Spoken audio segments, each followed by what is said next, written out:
Hello, good afternoon. This is Austin Thompson, and I'm back for the final interview with none other than Ronique West and Miss Shagrelia here at the Augusta Black Chamber, the Greater Augusta Black Chamber of Commerce in Augusta, Georgia, of course. And this is the final interview, the fifth of 5 interviews we had scheduled this afternoon, and thanks to the Chamber for scheduling these interviews for the On Location Spotlight Entrepreneur feature. This is an opportunity for me to come out to Augusta and to meet with the entrepreneurs, not all the members, but a few of the members who were able to schedule interviews this afternoon, members of the Chamber. And I am glad to have that opportunity at the invitation of the Chamber's president, Ms. West, to come out and interview some of their most esteemed members of the Chamber.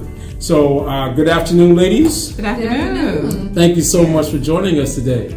Oh man, this is great. So tell us a little bit about yourselves and Ms. Ronique and Ms. Shagrelia.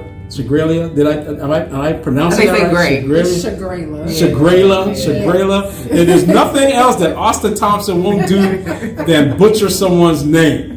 So I'm going to allow you to introduce yourselves and tell us a little bit about who you are. Let's go first. Alrighty. Well, hi everyone. My name is Shagrelia, and I'm an Augusta native. I sit on the board for the Greater Augusta Black Chamber as a VP member at large. Anything else I need to add? What do you do? I mean, what do you do? I think say what you do. I know you play a significant role here in the Chamber. We need to know what you do. I'm about to say, you own a business? I do. Okay. My business is Shagrelia Leanne & Co., which is a marketing and branding company. All right. Where I help small businesses and startup businesses understand the importance of branding, and then once they develop their brand, teach them how to market their brand. Because a lot of people don't know that those are two totally different things. I think it's all one thing. And then with the Chamber, like I said, I'm the VP member at large, so I kind of, fill in where I can, attending events when we were having events before COVID. I was, happy to be the face of the Chamber so people can see someone out and about. And then with the Now Leaders, working with Kiwana Cherry, which is the other half of Now Leaders, where we focus on making sure that Gen Z, we added them recently. That's right. They're important. Yes. And the millennials understand the importance of gaining business practices and giving them information for those who want to start businesses. Yeah. Thank you. I'm Ronique West. I'm the president and co-founder of the Greater Augusta Black Chamber of Commerce. So, as the founding president, you're learning a lot. That's what I'll say. But just to introduce myself, I am originally from Indianapolis, Indiana. I once lived in Memphis. Had a long time in corporate America. Literally quit my job on my birthday and have been in the entrepreneur world ever since. I do have a consulting firm working on a lot of different things, a lot of different partners, but my passion is, of course, the Black Chamber of Commerce. So hopefully that gives you... Oh, yes. That gives us a little bit. So tell us, what was the motivation for leading a chamber? Right? It's a massive effort, right? Mm-hmm. When you talk about leading a chamber. Yeah. But as the chamber's president, what is the motivation for leading a chamber?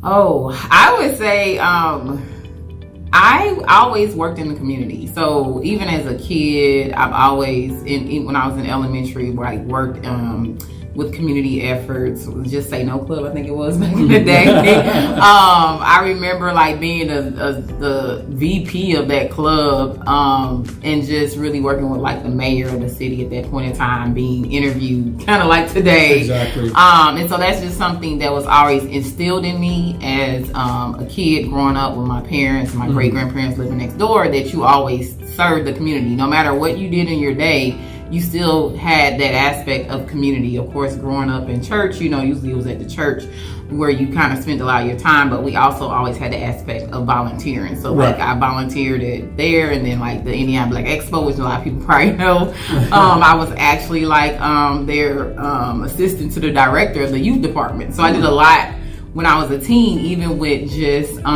celebrities and stuff, and putting things together. So it's always been in me, always been an aspect of who I am. Now that I'm stepping more into this nonprofit space, I am learning a lot and building a chamber. But really the way it came about was the community was asking for a way to pull Black business owners together, and got asked 3 different times by 3 different people in 3 different ways, because God knows how I need to hear it to get confirmed. And then we got some leaders and business owners in the community together, began to like kind of venture out and say, hey, we're thinking about putting a chamber of commerce together, more to just help, the small business owners in the community.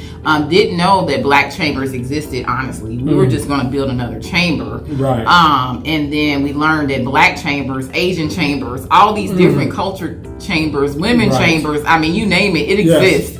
And we were like, whoa, like we didn't know this. Why we don't know this, and then realized they had been around for over 50 years. And so we were missing out on opportunities, initiatives, even just networking and collaborating with other chambers, because we didn't have anything that existed here. And so, at that time, we kind of just all met, started putting everything together, the bylaws and so forth. And when it came time to vote president, everybody looked at me. So that's how that happened, to be honest. And a vote happened, and it was kind of unanimous. So I think everybody's like, I'm not taking that on. But that's how we got here. Just in case you didn't know that story.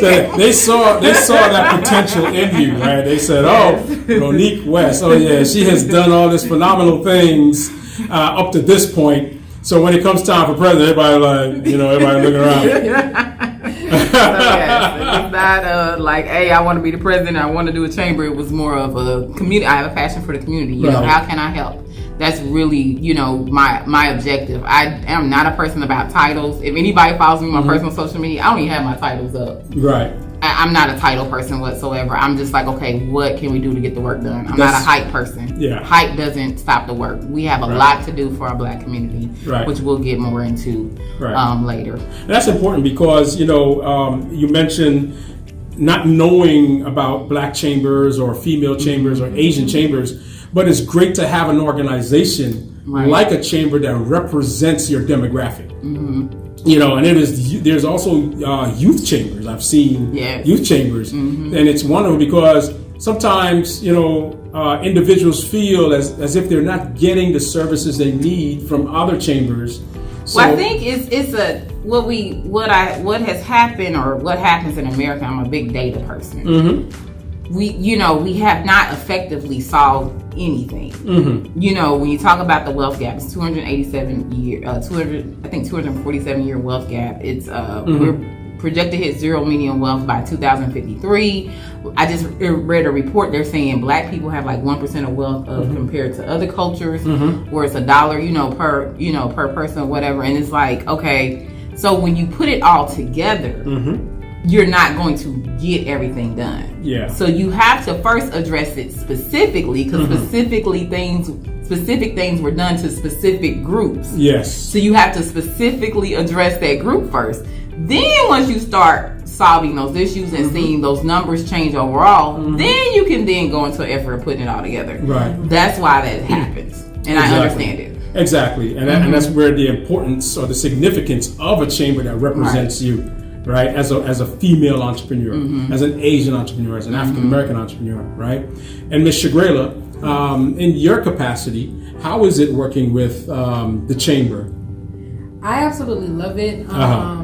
I'll speak on it from 2 perspectives. So from a personal perspective, it helped me as a business owner, because there were things I didn't understand in business that I was able to learn from the other board members, and then also the other members that came in, and then on the actual sitting on the board side, it allowed me to navigate skills that I didn't really realize that I had, or to tap into skills that I weren't really using, and then understand my strengths and my weaknesses. So it's been a joy.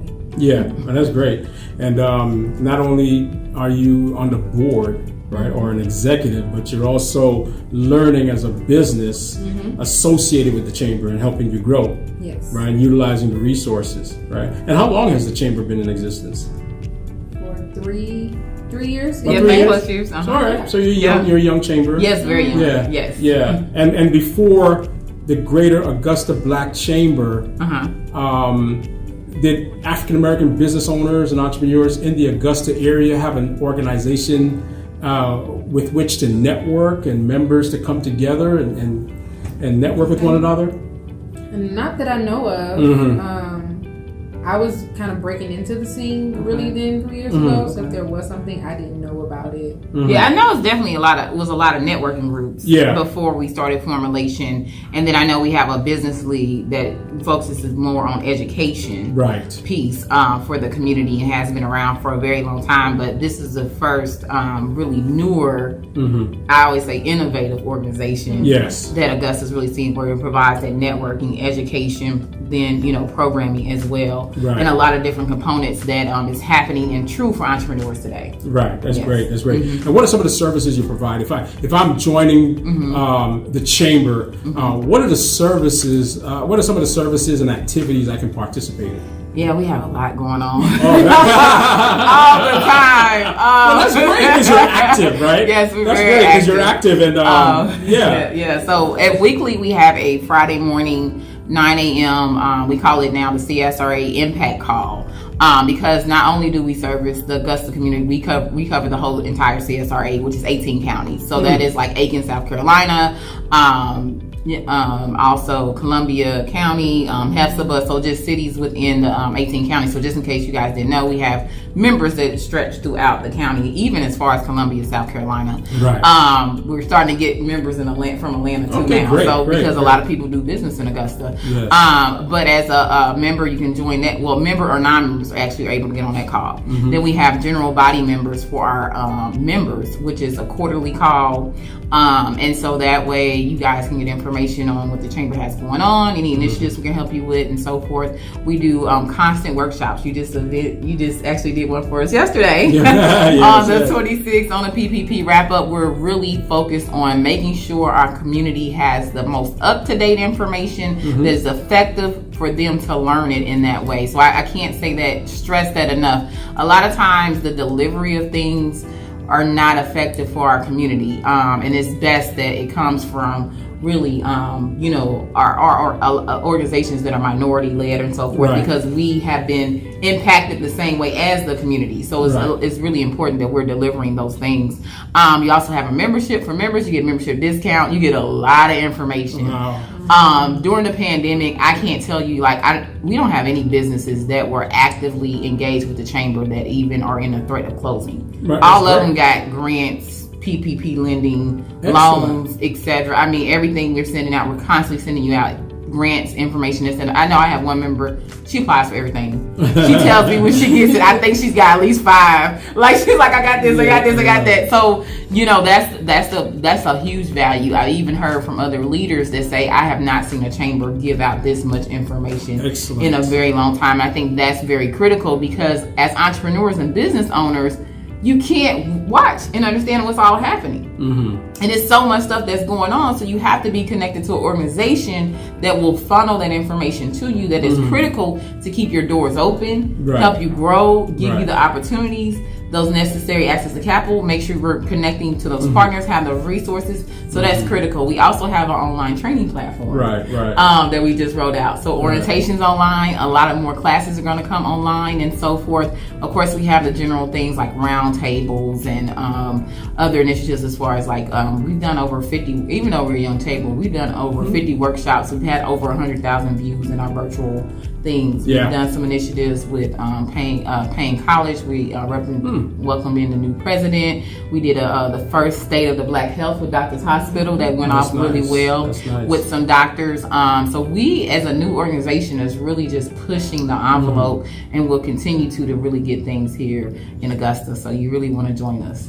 And that's great, because I was telling the ladies prior in the prior interview about the value of being part of this organization, right? And if all of your businesses are still in business who are members of the chamber, that's phenomenal. Yes. That means you haven't lost anyone. No, so all of the information that you're providing is valuable. And when I first encountered the Greater Augusta Black Chamber, I came out here to set up as an exhibitor at one of the events you had. And I mean, I had to leave because I was hosting an event that evening, so I had to get back to Atlanta. So I had to break down my exhibition and then head back to Atlanta. Right. But I was enjoying, speaking with the exhibitors who were there and the speakers who were there, and it was a great event. Right. It was a great event. And what are the sizes of businesses that you have as members of the chamber? Right now, we really do have that small business, not the small business that first got defined by, I don't know who came out with that number that was like it's $500,000 in revenue. I was like, that is not a small business. Yeah. I don't know who came out with that number. I used to be in corporate forever. Yeah. I can tell you, mid-sized corporate, that is not a small business. Yeah. No. So we definitely have those small businesses that are owners that are probably under 250K mostly, under, up to 7 employees, mostly independent contractors, and home businesses. And, we're really working with those businesses that are, needing to figure out what's my next steps. Maybe they're transitioning. Maybe they need to add an employee. So we really are hitting that niche market that nobody's really working with, because it is more of a area where you need to do more hand holding, provide more technical assistance, and so forth. So I can't stress leadership enough throughout the country, and definitely everywhere, and especially here, that you really need to get with those organizations that are willing to do that work and make sure, hey, how can we provide technical assistance dollars so you can do more? How can we make sure that you have the things that you need as an organization to support the community because of the work you're doing? So that is really where we really kind of hit the target at. And that's where we see the value of the chamber. That's where we the value proposition that you offer as a chamber, the many programs, activities, and your members are getting the grants and the financial assistance to remain operable. Yes. And that's successful. Yes. I mean, the pandemic really revalidated the need for the chamber. Because it was so many business owners in this particular area in the CSRA that could not get either approved for loans or this, that, and other, but because of the resources. And we work with a coalition of chambers throughout the Southeast. And because of the things we have just came together and kept doing and sharing resources, etc., we were able to say, okay, we'll connect with this person. They'll be able to get you approved, or whatever. And that's how we were able to really keep a lot of businesses operating, and the ones that are engaged and are members with us. And so it was just, it really was like, okay, eye-opening. Like, okay, we have to keep going. Right. Exactly.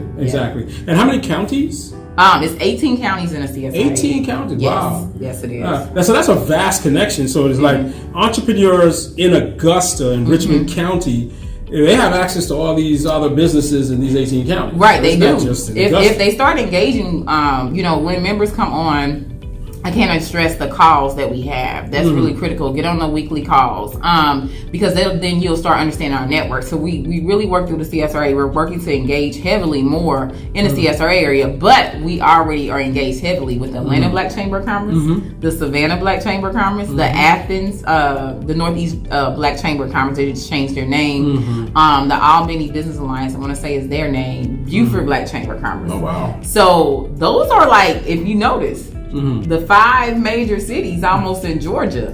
That your business, that's our network. So if they're on that Friday call, you hear as a network what we're doing. Right now, we're really working as a coalition of chambers to push initiatives through each city. So we were able to help get a program up and running and assist as group of chambers in Athens. We've been pushing to work to get that program happening in Augusta for about 8 months. But that's what you're seeing. We're seeing where the best practices at as the Black chambers, what programs really work for that community base. And then we're saying, okay, now let's run it in each one of the organizations. Exactly. So yeah, it's definitely a different world than you just being a member of one chamber and not being able to have access to everything. But you'll have access to all those networks and what all those chambers are doing. Which, if you've been participating in calls, you see that already. Right, exactly. And if you're a small business out here in the Augusta, Georgia area, I mean, you're hearing it from the president, the reason why you should be a member of the chamber, or even if you're outside the Augusta area, in one of the 18 counties, or even in the Metro Atlanta area, there's no reason why you can't engage the Greater Augusta Black Chamber, right? And Mr. Grayla, what is your day-to-day operations like? Your day-to-day activity, regarding the chamber. Regarding your chamber.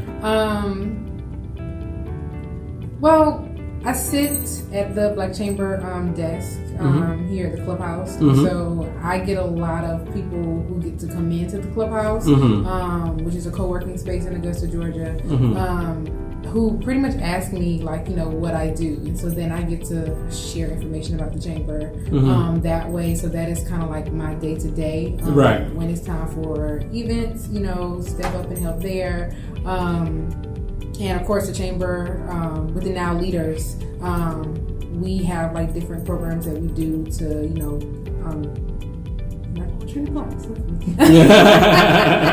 we have different things that we do to make sure we reach out to the millennials and the Gen Z, since we recently added those. That's our target audience.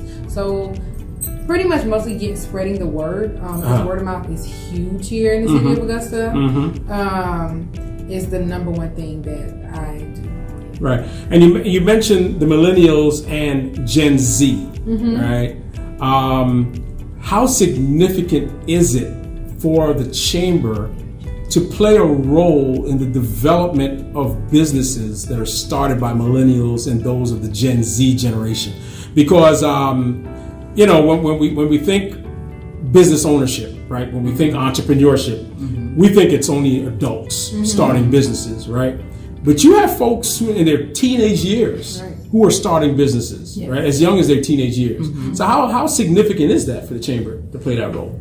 I feel like it's really important because, like Ronique was saying, we have the tools and the education, to provide them with the things they probably aren't even thinking of. Right. But pretty much presenting it in a way that is understandable to them, in a way that they can grasp it, so that they can, successfully start a business. And it's not, I just, made a lip gloss business and I did it, when I was 18 and, here it is, they're 25 and they're like, now I want to figure out how to get it started. No, let's catch you at 18. Let's give you the proper tools. Let's give you that, the correct wording, the messaging, everything that you need. Exactly. Help you find funding, help you understand how to secure funding, keep funding, all those things, gain capital, get access, advertise, everything.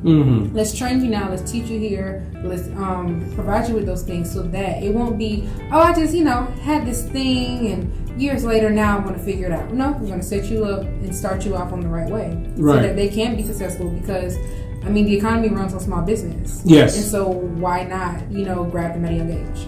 Exactly. 30.5 million small businesses in the U.S. 66% of all net jobs created by small businesses, right? That's significant, right? And in an earlier conversation with Madam President, traditionally young people are looking for alternatives to going to college. Right? So if they're not going off to college right after high school, they're coming into their 17th year, their 18th year, ready to start a business. Right. Passionate about entrepreneurship, right? Passionate about that sense of independence, right?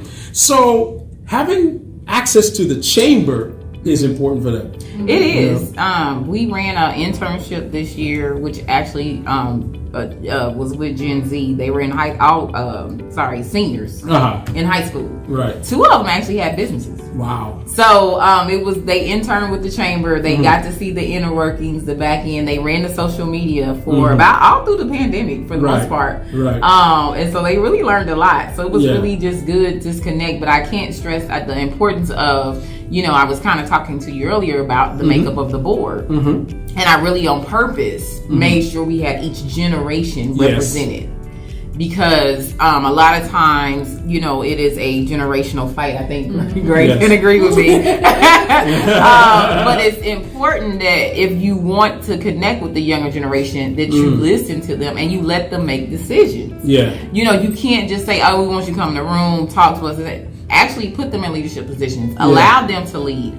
they, millennials are not young anymore, as a lot of people say. It's Gen Z group. I think is up to 25 or 23. I believe 24. Yeah. So so that's really important that you put them in those leadership roles, so that then they know that they can make the decisions and their opinions really do matter, and then you're having more balanced actually activities out of your organization. Right. So, Gray and the Now Leaders handle chamber check-ins. You know, that's just a social media, interview, fun thing. They do music, this and other. I wouldn't really think about doing all that. Yeah. But millennials no, we need the music, we need it, and it engages they bring the group. They bring a different dynamic. Yes. I mean, we were 18 years old at one time. We were 21, 22. Yeah, our mind's not thinking that way anymore. Exactly. Mm-hmm. So it's great because they're able to bridge those gaps and bring different ideas to the table that we wouldn't even think of, right? No. Right. Or even when we're playing something, well, that's not really gonna reach our audience, or that will work, But if you don't have them in a room making the decisions, and you're like, well, we have the information, but you're not connecting.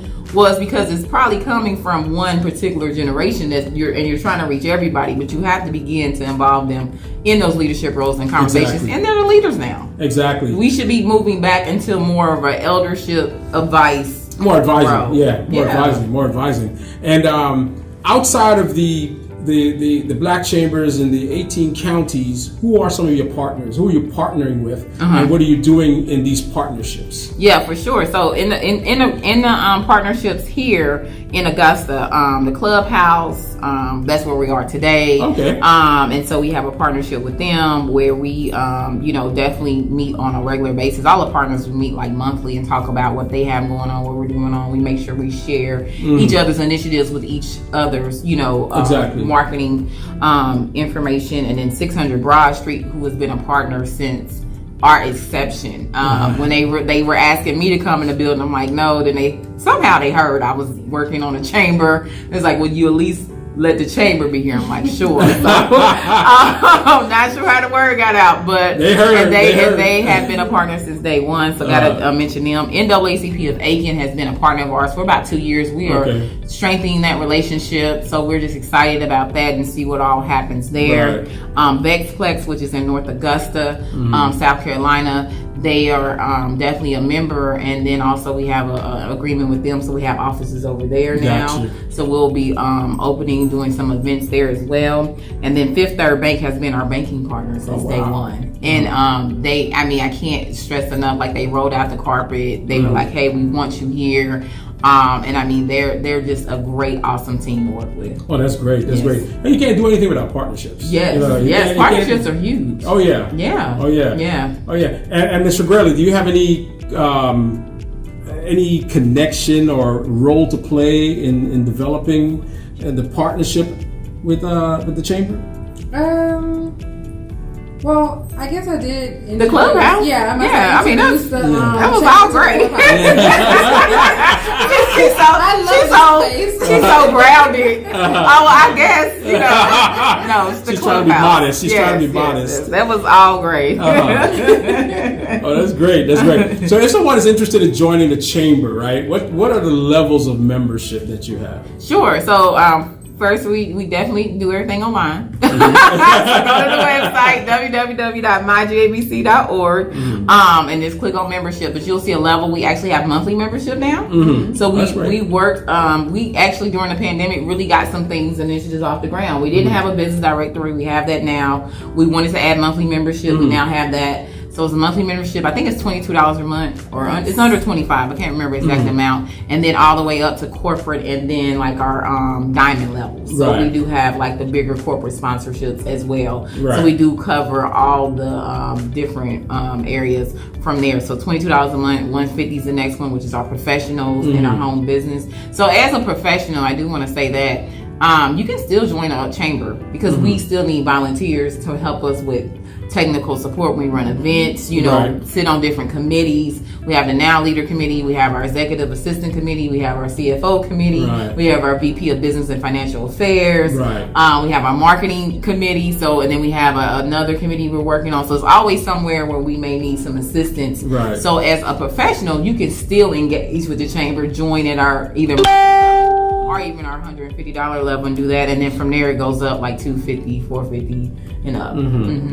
And I like the diversity of the membership, the members that I interviewed today. Okay. Right? Yes. So what is the composition of your membership? Do you find that it's more people in the more entrepreneurs in the service-based space, or IT? What is the composition? I would say, what you gonna say? I'm thinking service-based. What, service-based? Is it? No, we have a good round. We have a good round membership. That's Actually, good. That's good. The good thing, and I think that speaks to the dynamics of purposely positioning and being specific about who's on the board. You know, like I talk about some of the board, like Hirwana Cherry. He's always out in the community. We call I forgot what the nickname was. The one man band, because he does everything. He's in farming. He's musician. He's this, that, and the other. And so you know, the VP at large, and then works with now leaders, and then he runs our tech sometimes when we're having a larger event. So, you know, then we have Leah Abney, who's our VP of Business Affairs, Financial Affairs. She actually works in government, has forever, but she's really a project manager analyst. That person is really like soft-spoken, but man, she's a beast, you know? We got our CFO, Devonna Ramsey, who is a specialist in QuickBooks and, getting CPA. I think she's working on her master's. Leah is too, from my understanding. So really an educated group. And then plus they have their own businesses. Our CFO right now, she has multiple businesses. And so it's just, you know, but she really handles that financial piece, not only on the business side, but also the personal side. Right. So it's humongous to have that, because we know that impacts our community, the business and the personal. We can't really disconnect the two. Right. And so then we have Loomis Vic, who's the newest board member, who owns the Bexplex actually. Okay. So he just came on, and he's in our but he's done so much. I don't even know what, like, I couldn't even tell you his resume. Yeah. It's ridiculous. And so he will really be handling our hemp farming initiative that's you know, heavy right now, because the black farmers or you know, or people of color farmers too are getting a big handout from the American Rescue Plan. Yeah. So he's really going to be tackling that, making sure we get that into our community. So and then we have Ismail, who is not stateside, but he's going to be handling our marketing as well. Then we have Latasha, who's like an extension of the board. She's our executive assistant, and so that piece. And then, you know, you have Gray here today. That's right. So yeah, I think the membership shows you the diversity in our board. It's not just service based. It's not just marketing companies. We have an HR company. We have an office supply company. We have barber shops, beauty shops. We have consultants. We have therapists. We have people who work with the homeless. We have daycare. Bars, so we're hitting the gambit. You're hitting them all from all sectors, from all industries. And it's great, because it was great to interview these two ladies prior to interviewing the two of you, and they're in the mental health space. Mental health, anxiety and stress, motivational, you know, and you know, like I always say, it's, you know, it's not always about the financial advisors, the CPAs, you know, the manufacturers. Not at all. But it's about the services, the other services that we tend to overlook, right? They're not traditional. Right. And I think, you know, when you speak about mental health, and I remember when I emailed out that we were doing a mental health panel, and you were like, oh, wow, you know, I never even thought about this until the pandemic and how stressful. But entrepreneurship and business ownership is one of the stressful things anybody can undertake. So I know social media makes it look pretty, but it is not pretty.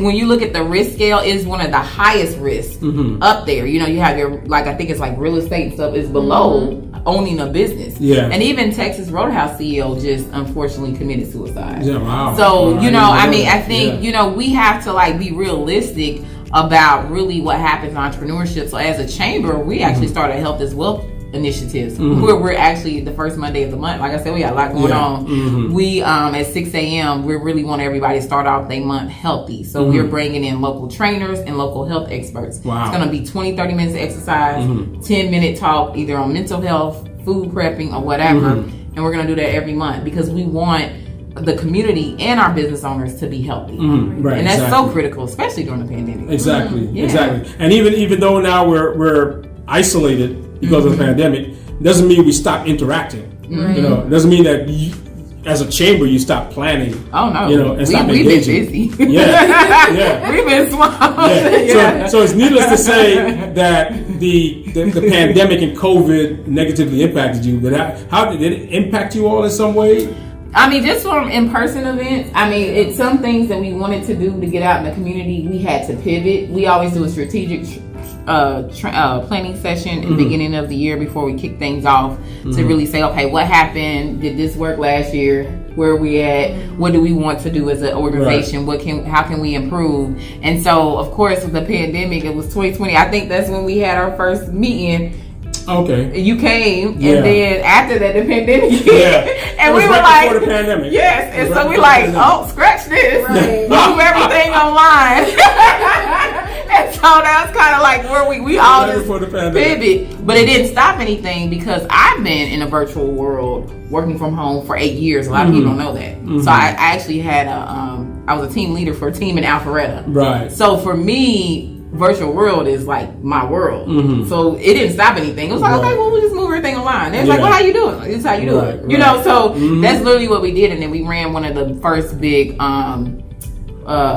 I would say, initiatives to pull all the community leaders together and get information out into the city of Augusta because we kept seeing a bunch of town halls in other cities and we realized we didn't have one here. So I started reaching out to people in Augusta and said, hey, can you get the school board? Can you get these? Because the community doesn't know what to do and no one has given them the information, but everybody's at home on social media. We'll run this as a chamber, and that was one of our largest events that we had, and we was like, hey, just come on there, tell people how they can help their kids while they're out of school, you know, this, that, and other. We had every organization pretty much represented in Augusta to get that out, and that really encouraged what I seen the city to start running live Facebooks.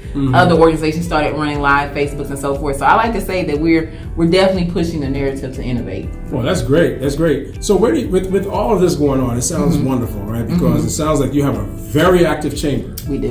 Right. So where is the Greater Augusta Black Chamber of Commerce in the next 5 to 10 years? Where are you? Where do you see? Where's your vision taking you? Great. Do you have a vision? I'm going to say Grace take that one. And then I'll piggyback off of her just to see. Honestly, I feel like we're going to be on a totally different level than what a lot of people would expect us to be on. You know, everyone is already looking at us because we're in year 3 and everyone is looking at us and expecting for us to run like the other chambers. And of course, we're not going to run like the other chambers. Right. But I also think that our trajectory to where we're going is going to succeed. Those just because of we're doing the things that we love, and then also we're doing something that affects a community that people push to the side. People don't think need something. We're the largest consumer. We're Black women are the most educated and actually the most people to start a business. Like so when you look at those statistics and you think of those things, and those are the people that we're serving, that we're helping, our growth is going to be through the roof. I feel like. Yeah, she speaks to something that's like that should let you know, like we've done so much in 3 years that some people think we've been around way longer. And I'm like, no, we're still a new organization. We're still doing how active you are, because we're so active. But we knew that was the need in the community, and so it that speaks to volumes to that. But then also I want our community to get away from comparison. And the reason why I say that is because structurally, and the systems that we're up against, we should not ever be comparing to another culture. Just to be honest. We need to be making our own lane, going from there, and make sure we're doing what we did better than yesterday or last year. Because a lot of times what I'm seeing, what happens is when we're comparing to this and that, and we haven't had that same system or structure in place to help us, we'll sometimes either stop initiatives that we really need and should continue to go, or even businesses that we really need and should continue to go, or we're comparing it wrong. Most people compare down. Or compare, up, and you shouldn't be. I don't think it's any chamber that's under 10 years in the area, so we shouldn't ever get compared to any chamber. And those type of things. So it's just, I wanted to say that. But in the next 5 or 10 years, the vision of it definitely being a micro lender. Oh wow. Okay. Definitely, which we're already starting down that path. Definitely ensuring that we have at least 3 programs we're running underneath the chamber as far as like entrepreneurship training, making sure we have a guaranteed and grant loan program that we're running.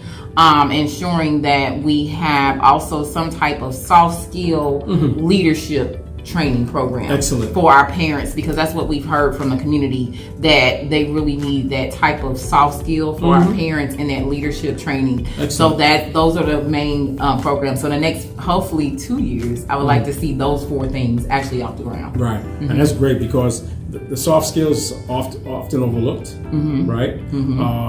Micro lending or microfinancing, absolutely necessary. Yes.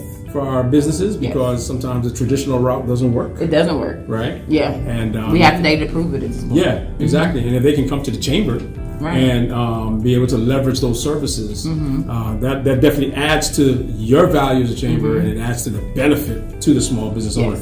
Right? And are there members of the chamber who are non-African American? I mean, can anybody join the chamber?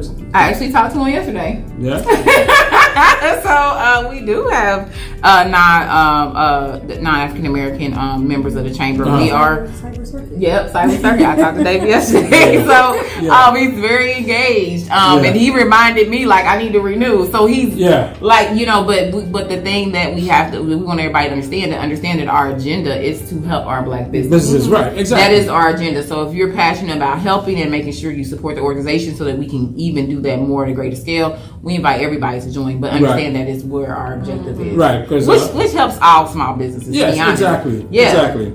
Exactly. And how do you interact with the city of Augusta as a chamber? Okay. Right. The city of Augusta, Richmond County.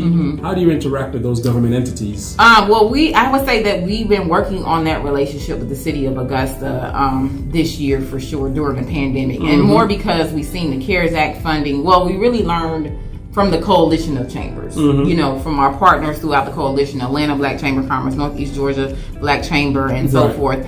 As they started working more deeper with their cities, we began to work on that partnership with not only the city of Augusta, but the city of Aiken, and some other cities that we're working with now to really get some partnerships and align it and really work with them. But Athens really was kind of the model.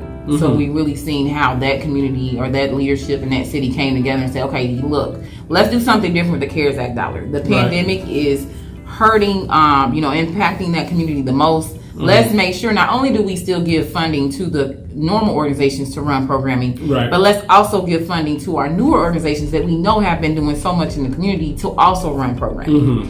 And so that's what we've been really presenting and working for with the city of Augusta, but still working on those partnerships. We've been working with the procurement department since for about 2 or 3 years. I want to say they were the first department officially to join the Black Chamber in the city of Augusta. So we're still working on that whole political advocacy realm is what I would say. But looking to strengthen those partnerships. We as chambers, our task is to focus on business, community, and government, especially as Black chambers. So we're really becoming that government arm. I think I've been in too many meetings that I even want to think about this year that I didn't even realize that I would be in, working, talking to state legislature all the way to the federal Senate, especially with the commissioners locally and the commissioners across the river and so forth, and council members and this and other. We are really working hard to ensure that the dollars we're seeing constantly coming down is starting to really effectively get into our community with new programming, because it's a lot of ways to do things. I think a lot of cities,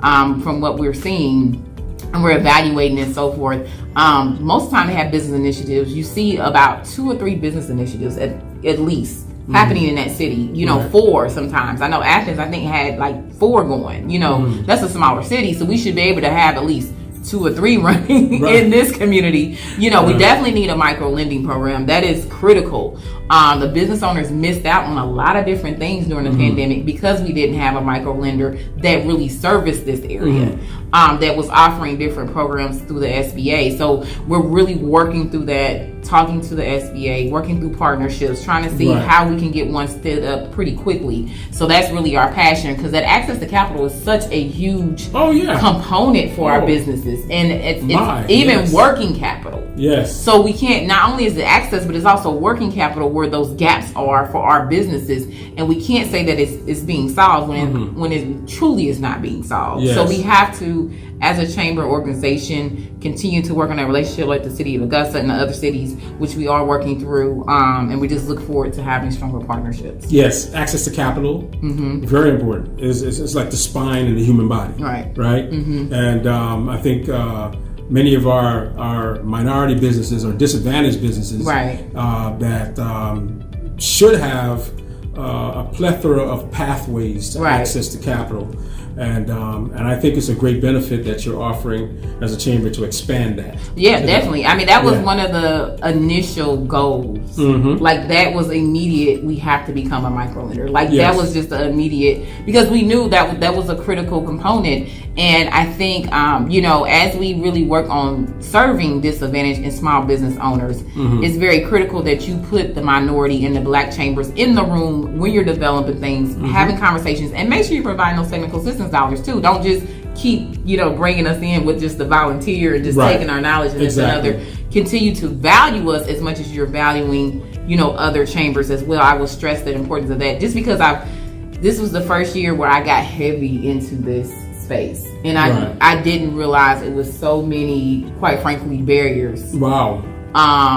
Until I got into it, and I was like, whoa, okay, so we really have to tackle this. Right. And for businesses that are interested in expanding their sphere of influence globally, does the chamber interact with the World Trade Center of Atlanta, or is there an affiliate of the World Trade Center here? How does that work? I don't think there's one here. Is there one here? Not that I know of. Not that I know of. I haven't heard of that as of yet. On a global scale, we haven't hit that. Right now, our main focus is, of course, really focusing on our partnerships throughout Georgia. Like I said, the coalition, you'll start seeing a lot more coming from the coalition as we become a body of a coalition, and then we're going to start making some moves. And then we are a member of the U.S. Black Chamber of Commerce. Oh, yes. So as that continues to develop, I actually will be meeting with them next week. So we will begin to address things on a federal level. So right now, I think our focus is Georgia, CSRA, United States, and then eventually globally. But of course, if we're able to connect, we do have a board member that doesn't sit stateside, remember? So we already have that connection, so to say. Exactly. And that's great. And he's a business owner. Right, that's great. And 3 years. 3 years, that's short, like a blink of an eye, snap of a finger is like 3 years, right? So, Ms. Shagrela, in 3 years, I'm sure you've been here since the inception, right? I came on in end of 2017, beginning of 2018. All right. So about a year and a half, I want to say. Year and a half, 2 years. Yeah. So for you, what lessons have you learned? Right? You came on, the chamber is still fairly new, right? What lessons have you learned in your capacity, in your role? Pick your partners wisely. No, I mean that's real, right? That's real. That'll make or break you. Yeah. Pick your partners wisely. Of course, learn. I guess they can be personal and business. Learn, communication styles. Understand how like the person works. And what works. What works for both of you. It's the number one, the main one for me. And then also just, how to step into a leadership position and step into that role has been another big one for me. All right. Madam President? Oh. What about you? What I've learned? Yeah. What time is it? How much time do we have? Yeah, how much time do we have for this? I think, definitely I think I didn't know how huge of an undertaking this was. And then, but really seeing the value in it, especially during the pandemic, really just made me be like, okay, it's so worth it. I mean, but it's, you learn how to, and I've had businesses before this and working on businesses now with partners and so forth. So it's not like I haven't structured anything before. And I'm a project manager, consultant. I'm a nerdy girl at the end of the day. Right. So I'm a structure person, but definitely learning how to, that communication piece, making sure that I'm, always as a leader figuring out the best tools for my team to make sure I'm communicating everything effectively. Learning everybody's communication style. Leadership is contact. Sometimes contact sport. Everything's not always pretty. Everything's not always cut and dry. Some conversations are crucial and tough to have. Being able to stand up for the community is a whole nother open and honest. Yeah. You got to be open and honest. No ambiguity. This is the way it is. This is the way it is. Yeah. And then being, I'm from Indiana, so coming to the South and being a woman leader has been eye opening. Okay, I will say that. It's been interesting. I'm not, I've always been in some type of or as a leader, just in a leadership role or whatever, used to helping manage things. That's just something normal. That's just kind of what I naturally do. Right. And naturally sometimes fall into or whatever, not even being asked. Right. But coming here and then being that, it's definitely a different dynamic than what I'm used to in Indiana. So I would say that, understanding all those nuances and learning how to navigate those pieces have been a learning curve for me as well. And then trying to understand how to still, be an effective leader without letting those differences, impact what we're here to get done. So, and I know it's still changing. So a lot of times what I've learned throughout my time, even when I was in corporate, I was talking to you earlier that I had, in my 15 years, I had 7 different positions. And then I realized that I'm the person that really comes in and creates change. Or I'm creating something new. That's how it happened even in my corporate job, even though it was the same company, but I was always on the new initiative, the new thing. And so when you're that person, and I'm used to that doesn't bother me. But I also know that the other side has to be open to it. Right, exactly. So it's learning, do I navigate here? Do I go somewhere else and create the change? Because I'm that person that really comes in that, hey, this is your opportunity to change.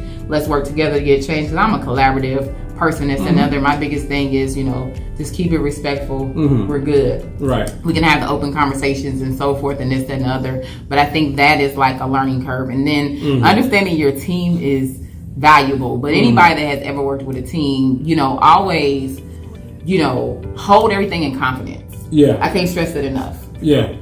Your team members are going to go through things. Life happens. Things are always happening. Yeah. My life doesn't slow down. Right. You know what I mean? My life is always happening. I had to go take care of both my parents last year. Yeah. So, but my team, it's important to value your team. So as a leader, I wouldn't have been able to be in Indiana for a whole month. Right. And the chamber was still operating. Right. But because I have a strong team, and just making sure you're giving your team what you need, their feedback, whatever they need, etc. And just showing that value whatever level you can. I think that's important as a leader. And listening to the feedback so you can grow. And what do you need to do? How can you be more effective? Right. So I think just learning and being able to take in knowledge and grow. That's big. Yeah, growth is important because growth is important. Recognizing lessons, right, during the maturation process. Right.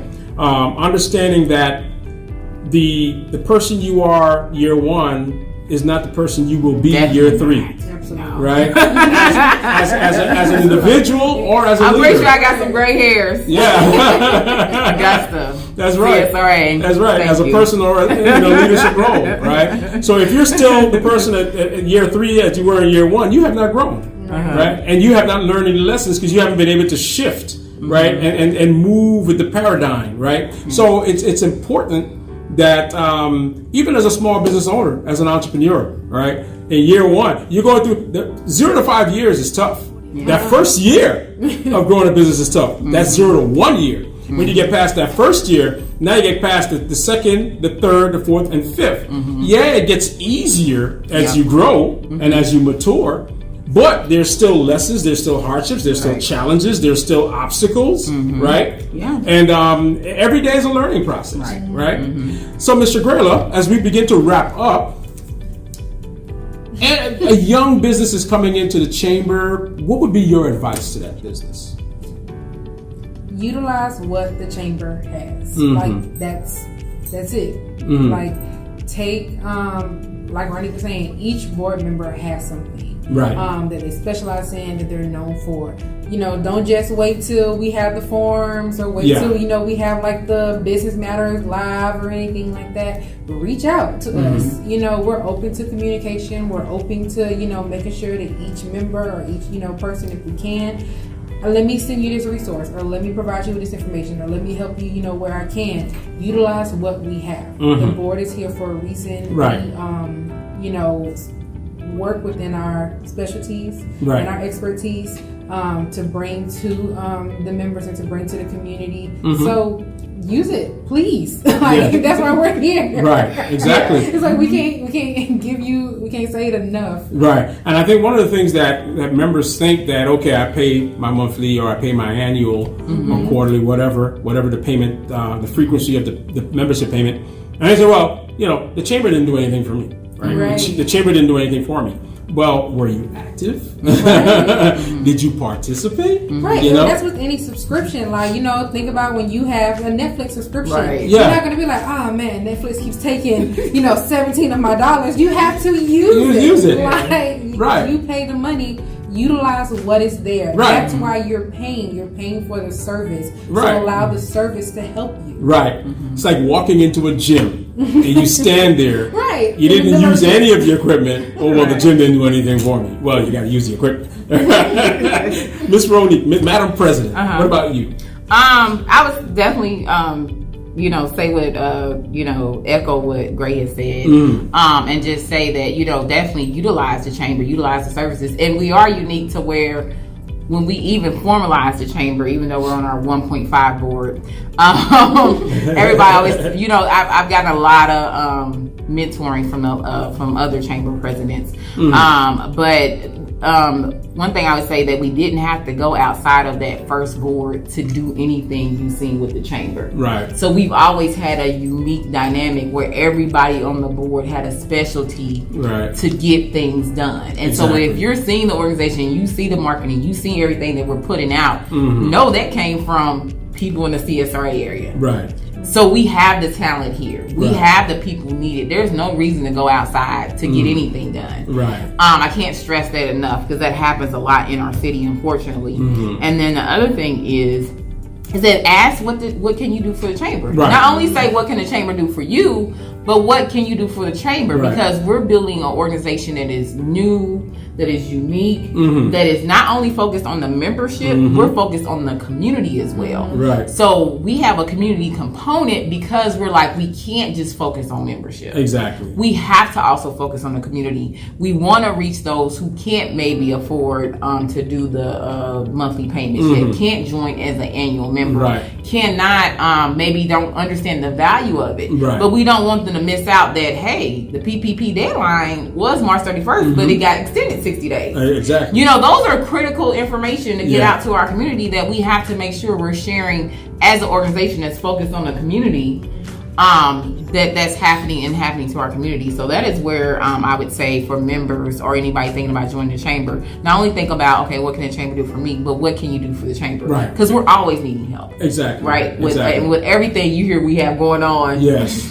Yes. Yeah. And it's a little John F. Kennedy, right? That's not what the chamber can do for you, but what you can do for the chamber, and that's real in itself, because it's not about the institution or the organization having everything to provide for you, but how can you help develop it? How can you help it gain in value so that it can serve the greater community? Right. Because it's what you put into it is what you get out of it, right? So for those who are listening, for those who are interested and say, oh my God, I want to join this chamber, how can they get through to you? Phone number, email, social media, how can they get through to you? Website? I feel like I should have pulled up the website. I don't know that by heart, but I know the website, right? Yeah. The website is the best place to go to. Yeah. But social media is my JBC. Everything's my JBC. Well, Facebook, you have to type in the Greater Augusta Chamber. I have it as my JBC. That's weird. Okay. No, I don't know. We'll have to look for it. But put in the Greater Augusta Black Chamber of Commerce on Facebook to find us, and then like us on Facebook. Do you still like on Facebook? Okay. Gotta ask Millennial. I had to make sure. sure you ain't changed The value all the of time. the millennial participation. Yes, it's valuable. Like the whole real thing on Instagram, I have no clue what that means, but she can tell us. Oh yeah, can't wait.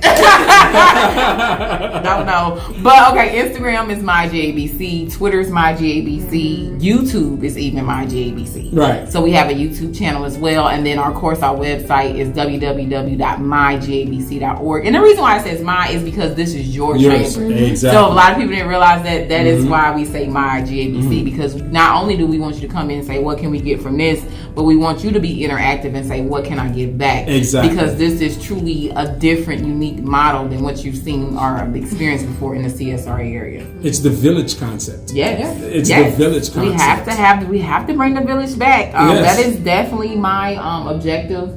And it's very critical, and it's working. Yeah. You know. And especially in these days and times, we need to apply more of the village concept in order to make sure we are all growing. Yes. And we're all leveraging the expertise and the resources of one another to help one another grow. Because it's not about me growing and me growing only, but how can I help you grow? Yeah. Because if you grow, I'm going to grow. If I'm growing, you're going to grow, right? Yeah, I think so. And then the other thing I would just say, for anybody that's interested, because this may come out from this interview, setting up a black chamber in the area. Right, exactly. Right. Since we're a newer organization, we can definitely speak to that foundational start. Right.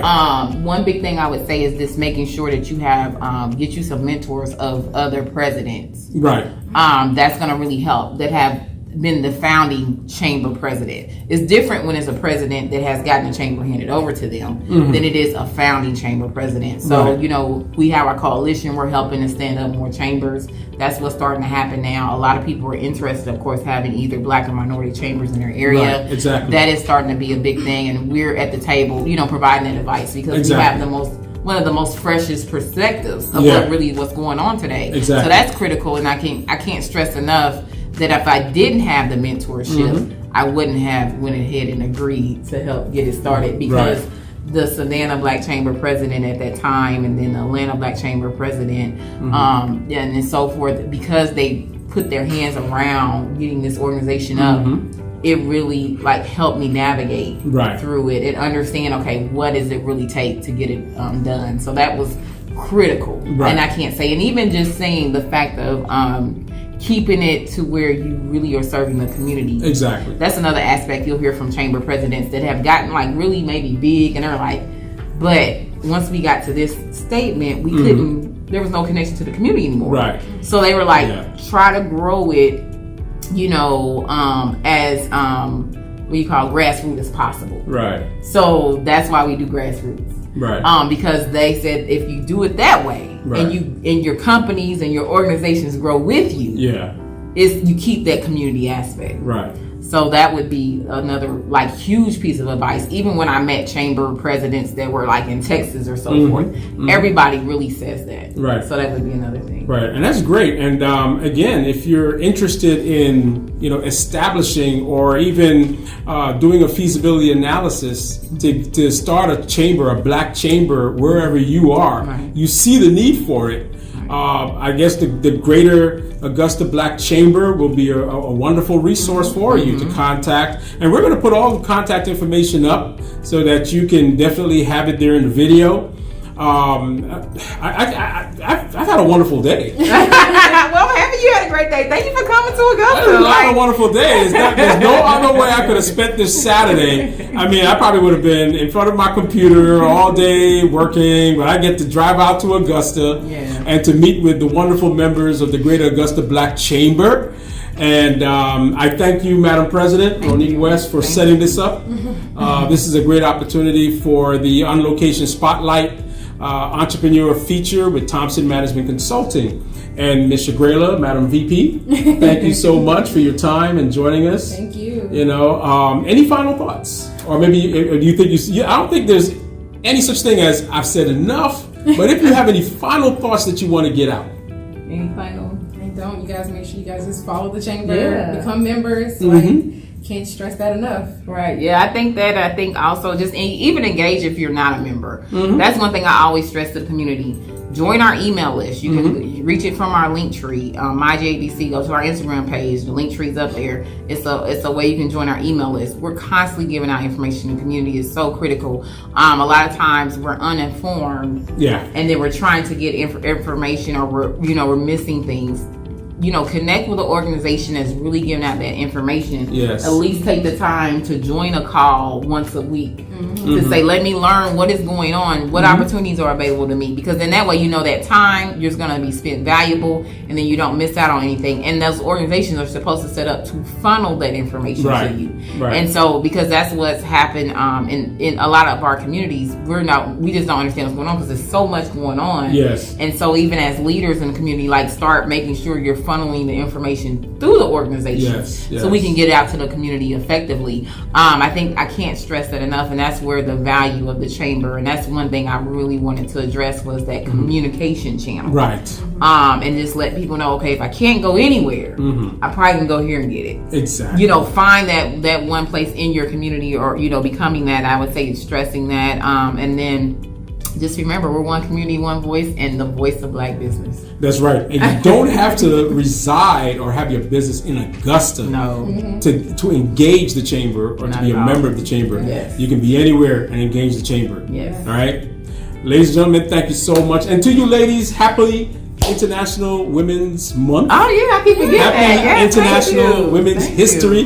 Women are making history in business and entrepreneurship. Yes. And as a man, I am proud to support my female entrepreneurs. And we're so proud to support our men as well. Yeah, of course. So we're doing something special this year. Coming in June. Coming in June. We're doing something for the man in business. So don't think it's just all about women. I've noticed the imbalance about just addressing Black women only.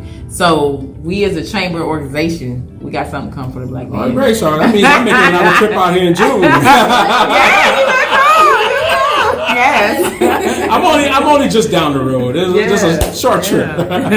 Well, thank you so much, ladies. Thank you so much for your time, your interview, your wisdom, your words of advice, your recommendation, your energy, your input, everything. And I know this day will be a great return on the investment of time that we're going to take to document all these wonderful stories and put it up on the YouTube channel. You ladies will have it for whatever you wish to do, how you wish to market the chamber and your members.